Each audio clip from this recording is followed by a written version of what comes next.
about defensive PvP setups. I've been gone for a while. I'm sorry. Things just didn't go my way. I got hacked. Not gonna lie to you. If you guys saw some of my previous videos, I used to have more than 11 pages of armory weapons. Well, this is what I've been able to get back during these past two spec ops.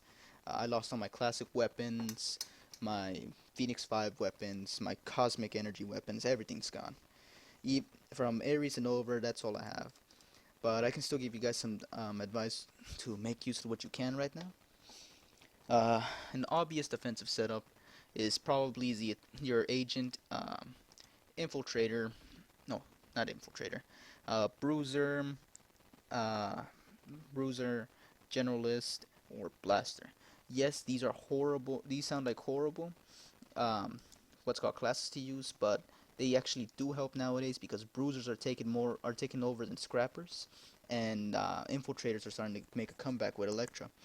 So don't what's it called? So better safe than sorry. Yes, you can go tactician, but it's not as it's odds are somebody's going to be using an Electro nowadays more often, and with Phoenix being an infiltrator and being a little bit lower down, but she's still a big threat.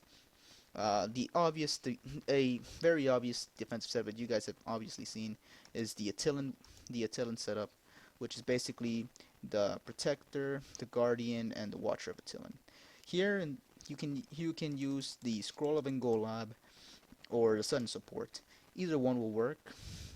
Basically, here your agent starts fighting all the time, but it's just a defensive setup. You can keep him as Blaster, Bruiser, and Generalist if you want. But hey, whatever works works. Uh, let's see. What else was that? What other lie was I planning on telling you guys? It's a joke. Okay. Um, you guys can also use the what's it called? The the the, the the Vigilante Toolkit.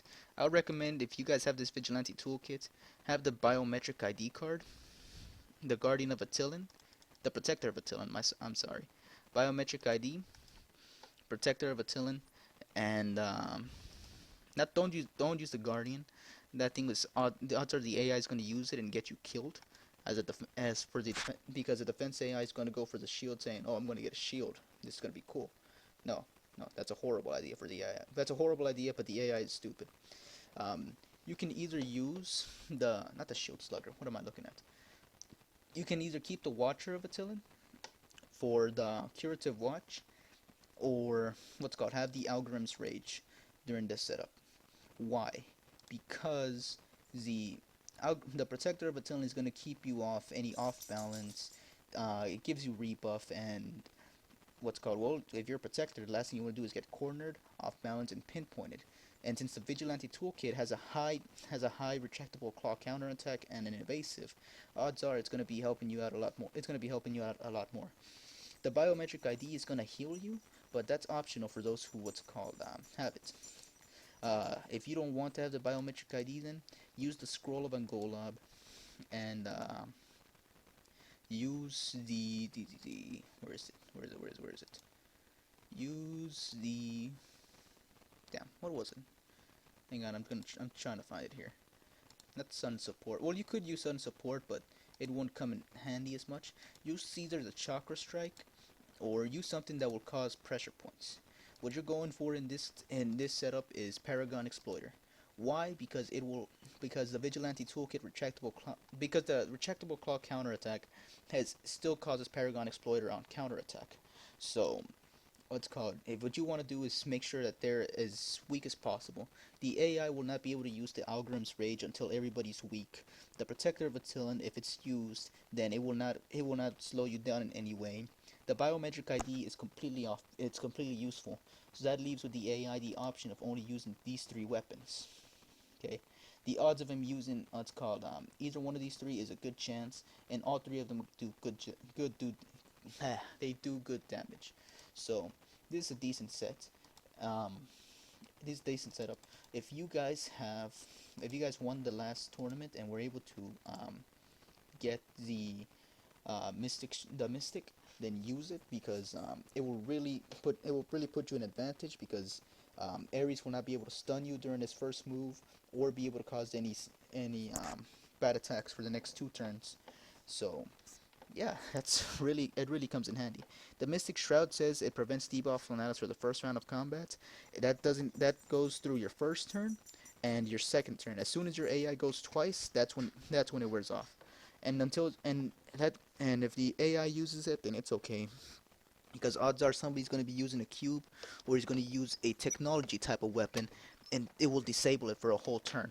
And the Mystic causes pain, so it's a good range type magic attack. And it won't, and it will what's called counter most protector of Attilans, well, Garden of Attilans out there. So you don't have to worry about it, because not many people have the Watcher. But for those who have it, then go for it. I have shown you guys 2 defensive setups for now. For the Paragon Exploiter one, which is basically this one, I recommend you use Havoc. You use Havoc and Havoc, and War Machine Iron Patriot if you have them. But if you don't have either one of these 2, then go for Quicksilver, because he causes combo setup, and go for who else here was it that I saw had the Paragon Exploiter? Not Paragon Exploiter. Mockingbird for 200 command points, or if you already earned her, it's okay. Uh, don't use Zatanna because of her Dark Pact. It's a horrible idea for you. And where is she? It's a she. I know she. Captain Britain. That's what I was thinking of. Use Captain Britain because he causes a whole bunch of debuffs easily. I'll let you guys figure out the rest, because right now I just can't think of who it was. I think it was only Captain Britain for this case. But yeah. Oh, I just got Loki, by the way. I'll show you guys a fun trick with him during my next video, as soon as this one uploads. If you guys have Thane, use Thane. His attacks are incredible. I'm not gonna lie. He'll be a good healer. He can probably replace Rescue for those who hate Rescue with a passion. Why? Because his Sealant Touch basically it's not his Sealant Touch. It's his Black Hand that really annoys people. It'll prevent any buffs and it'll prevent any healing. And Life and Death, well, on the other hand, heals allies. Well, you guys should know by that. But he's a good AI. He can get himself out of 3-on-1 situation. He completely killed me.